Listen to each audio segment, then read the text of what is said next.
Hi, I'm Mikala Wilson, and I'm from Ensign, Kansas. It's a small town in southwest Kansas. It has about 200 people.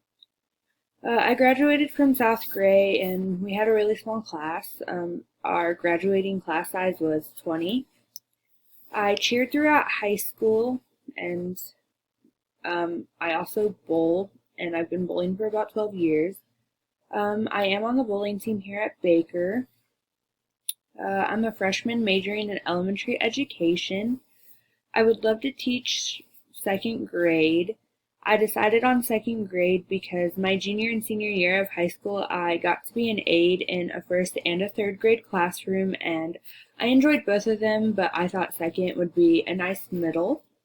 And I'm excited to learn more about incorporating technology into the classroom and more useful tools to use for teaching.